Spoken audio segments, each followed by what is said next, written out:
એક press conference સંબોધી રહ્યા છે, સીધા જઈએ ત્યાં. કોર્પોરેશનના અને બધા મિલાવીને લગભગ 4000 સીસીટીવી છે. તો અને આજે લોક ભાગીદારીથી લગાડેલા 24000થી વધારે સીસીટીવીને 3000થી ઉપરની સીસીટીવીની ફીડ પોલીસ સ્ટેશન લેવલે પણ આપણે લઈએ અને કંટ્રોલ રૂમમાં પણ લઈએ. એટલે આ લોક ભાગીદારીથી જ થયા છે. તો એ આપણે ફર્સ્ટ પ્રાયોરિટીમાં અમુકમાં જે અમુક પ્રાયોરિટીમાં આને પણ આપણે પૂરા સ્ટેટમાં જે અમુક સિટીઝ છે લોક ભાગીદારીથી વધારેમાં વધારે સીસીટીવી લગાય એ આપણે પ્રાથમિકતા રહેશે. આનાથી તમારો જે પ્રિવેન્શન ઓફ ક્રાઇમ પણ થશે, ડિટેક્શન ઓફ ક્રાઇમ પણ થશે અને જે ઇન્વેસ્ટિગેશન છે એટલે આ તમામમાં આ બહુ કારગર ઉપયોગ થશે. આ સિવાય ગુનેગારોને કાયદાનો પોલીસનો થોડું ડર રહે એ પણ આપણે એ રીતેની પોલીસિંગ કરતા આવ્યા છીએ અને એ પણ આપણે કરતા રહીશું. આ સિવાય જે પબ્લિક ગ્રીવન્સ રિડ્રેસલ સિસ્ટમ છે એટલે લોકોને પોલીસ સ્ટેશન તેમજ જિલ્લામાં જ એ લોકોનો જે કંઈ ન્યાય છે એ ત્યાં જ મળી જાય. એ લોકોને અહીંયા સચિવાલય સુધી કે ડીજી ઓફિસ સુધી કે ઉપરી અધિકારી સુધી નહીં આવવું પડે એ રીતેની પણ આપણે એફર્ટ્સ કરીએ, વ્યવસ્થા ગોઠવીએ. આ આપણે અમુક પ્રાયોરિટી છે. ડ્રગના દૂષણ જે વધી રહ્યા છે એના માટે આપણે જેટલા એફર્ટ્સ છે અમદાવાદમાં પણ ખાસા એફર્ટ્સ કર્યા છે. આખા સ્ટેટમાં એન્ટી નાર્કોટિક ટાસ્ક ફોર્સ પણ એના પણ પ્રોસેસ ચાલી રહ્યા છે. એ શરૂ થશે તો એ ડ્રગ્સના આપણે ખાસ પ્રાયોરિટી આપવાના છીએ. આ સિવાય સાયબર ક્રાઇમ પણ એક મોટો પડકાર તરીકે ઊભો થઈ રહ્યો છે. અમદાવાદમાં એમને એમના કન્ટિન્યુઅસ ટ્રેનિંગના પણ સિસ્ટમ ગોઠવ્યા છે. ત્યાં સાયબર ક્રાઇમમાં ડિટેક્શનના માટે બરાબર ડિટેક્શન થાય, વધારેમાં વધારે ગુનાઓ પણ નોંધાય, એ પણ આપણે પ્રાયોરિટી છે. તો આ અમુક પ્રાયોરિટી છે. આ સિવાય એડમિનિસ્ટ્રેશન પણ ઇમ્પ્રૂવ થાય. જે બધા જ પ્રાયોરિટી છે ડીજી ઓફિસમાં ખાસ કરીને વહીવટ થોડું એડમિનિસ્ટ્રેશન બરાબર ચાલે એ પણ આપણે એક પ્રાયોરિટીમાં રહેશે. સર, ગુનેગારોના ગુજરાતના ગુનેગારોને શું સંદેશો આપશો ડીજીપી તરીકે? નહીં, ગુનેગારોને તો એ સંદેશ છે કે ગુનેગારો કાયદાથી પોલીસથી એ લોકોને બીક લાગવી જોઈએ. એ હું સ્પષ્ટપણે કહેવા માગું છું. કોઈ કાયદો હાથમાં લેશે તો એના વિરુદ્ધ પોલીસ કડક રીતે કાર્યવાહી કરશે અને સામાન્ય માણસો જે છે, સામાન્ય જનપબ્લિકને પોલીસમાં ટ્રસ્ટ હોય, વિશ્વાસ હોય એ રીતેની પોલીસિંગ આપણે કરીએ. સર, આવનારા મોટા બંદોબસ્તો ખાસ કરીને ઇલેક્શનમાં 2027માં આવી રહ્યું છે તો એક્શન પ્લાનો એના કેવા પ્રકારના રહેશે? રથયાત્રા જે છે આવી રહી છે, એક્શન પ્લાન શું બનાવી? નહીં, ઇલેક્શન તો છે તો નેક્સ્ટ યર છે. આ ટૂંક સમયમાં જ આપણે 16 જુલાઈના રોજ અમદાવાદની રથયાત્રા જે કે આખા વર્ષની કહી શકાય કે સૌથી એક ચેલેન્જિંગ બંદોબસ્ત રહે છે. લાસ્ટ યર અને આપણે દર વખતે જ એમાં ઇમ્પ્રુવમેન્ટ જ થતા આવ્યા છે અને આ વખતે પણ આપણે તૈયારીઓ જે અત્યારથી જ રથયાત્રાથી લગભગ 1.5-2 મહિના પહેલાંથી શરૂ થઈ જાય છે એ બધી ચાલી રહી છે અમદાવાદમાં અને એ અપેક્ષા છે કે વ્યવસ્થિત રીતે આ પૂર્ણ થશે. કન્વેક્શન રેટ ઓછો છે ગુજરાતનો અન્ય રાજ્યોની કમ્પેરિઝનમાં. આ કન્વેક્શન રેટ વધે, લોકોને ન્યાય ઝડપથી મળે એ માટે કયા પ્રકારના પગલાં રહેશે? જે મેં વાત કરી કે કન્વિક્શન રેટને વધારવા માટે જैसे આપણે જે સીસીટીવી છે એના જે પુરાવાઓ પોલીસ વ્યવસ્થિત રાખે સાથમાં એ તો એમાં સાચા ગુનેગારોને પણ પકડાય અને વ્યવસ્થિત રીતે તપાસ થાય. એના માટે આપણે અમદાવાદમાં છેલ્લે હુકમ પણ કર્યા હતા કે કયા રીતે એના તમારે એવિડન્સ લેવાના છે. આ સિવાય બીજા પણ તપાસ બરાબર થાય, સ્પેશિયલ પબ્લિક પ્રોસિક્યુટર્સની નિમણૂક થાય કોઈ એવા ઇમ્પોર્ટન્ટ કેસ હોય અને એડવાઇઝર જે છે, લીગલ એડવાઇઝર છે એની પણ પોલીસ સલાહ લે. ટૂંકમાં આ છે કે આપણે અમુક ચેક પોઈન્ટ્સ વિચારીએ કે જે દરેક તપાસમાં પોલીસે શું શું કરવાનું જોઈએ.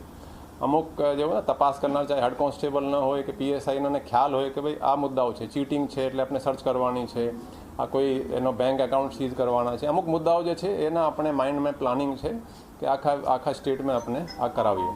સર, આપના અમદાવાદના સમયગાળા દરમિયાન અકસ્માતોમાં મોતનો આંકડો ખૂબ જ ઘટ્યો છે. રાજ્ય લેવલે આંકડો ઘટે તેના માટે ટ્રાફિકને ડાયવર્ઝન એ બધા કઈ રીતે કામ કરશે? અમદાવાદમાં અમુક જે કટો છે તમે જુઓ કે એસજી હાઈવે પણ ઘણા બધા કટો હતા. નિર્માની આગળ ત્યાં એક કટ હતા. આપણે ખાસા કટો બંધ કરાયા છે. સર્કલ્સ જે હતા એને આપણે ઇમ્પ્રૂવ કરાયા છે. ઘણા બધા જે ટ્રાફિકના નડતરરૂપ હતા અડચણો હટવાવ્યા છે. ઓવર સ્પીડિંગના કેસો બહુ કર્યા છે આપણે. હવે હું કહી શકું કોઈ સાણંદ કે બાવલાથી કે આ બાજુ આવે છે કોઈ સચિવાલય બાજુ તો એની આપોઆપ એસજી હાઈવે પર સ્પીડ ઓછી કરી લે છે.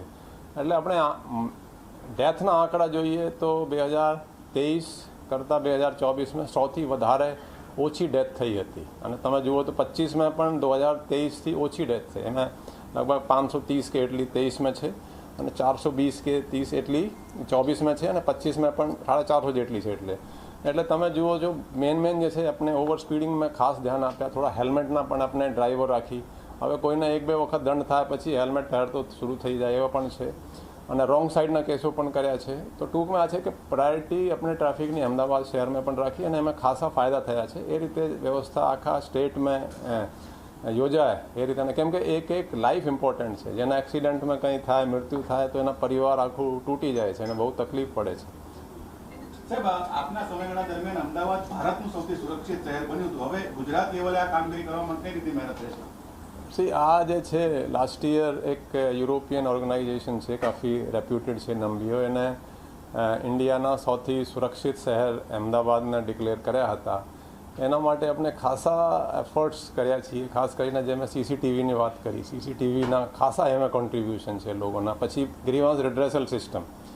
હવે તમે જુઓ પોલીસ જે ફીડબેક આપણે મળે છે કે આખા પોલીસ સ્ટેશનનું વલણ બદલાઈ ગયું છે. લોકોના જે બિહેવિયર છે જે એમાં ખાસા ઇમ્પ્રુવમેન્ટ થયા છે. એના માટે આપણે જैसे પરેડમાં હું જાતે જતો અને પછી બ્રીફિંગ પણ કરતા કે તમે અરજદારો આવે છે એને સાંભળવાનું. તમે મોટા ભાગે ખેડૂતના જ કે આ સામાન્ય એના તમારા ફાધર હશે. જો હું આમ દાખલો આપું કે હું અમુક વખતે પૂછું કે તમારા ફાધર ખેડૂત છે, ત્યારે ખેડૂતે જ આવે, તમે એને કેવી રીતે એને ટ્રીટ કરો છો? ખેડૂતનો છોકરો ટેબલની આ બાજુ હોય અને ખેડૂતને તમે વ્યવસ્થિત રીતે વાત નહીં કરો, એ કેટલો વ્યાજબી ગણાય? અને કોઈ બીજા મર્સિડીઝમાં આવે ને તમે બરાબર વધારે, એટલે એને તે કે એને પ્રાયોરિટી નહીં આપો, પણ એને થોડું દરેક સાથે તમે વ્યવસ્થિત રીતે વલણ રાખો. એ રીતે આપણે આ લોકોની માનસિકતા ખાસી પોલીસમાં અમદાવાદમાં બદલાઈ ગઈ, એનો ફીડબેક આપણે મળે છે. એ રીતે થોડું વ્યવસ્થા ગોઠવીએ આપણે.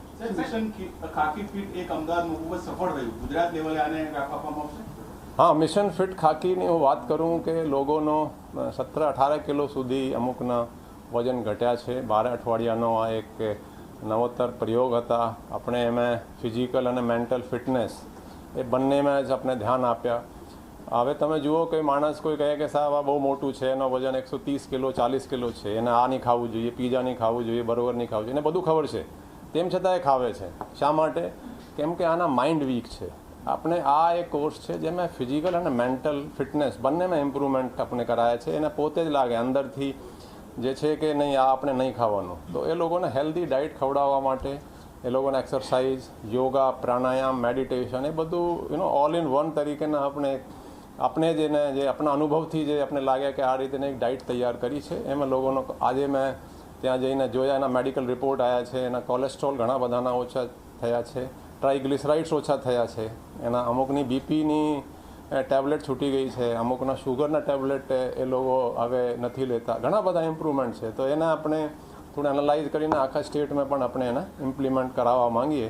હવે કેવી રીતે કરાવીએ? કેમ કે હું તો ત્યાં જાતે ત્યાં 12 અઠવાડિયામાં હું 12 વખત સવારે પીટી પરેડમાં ગયા હતા સવારે.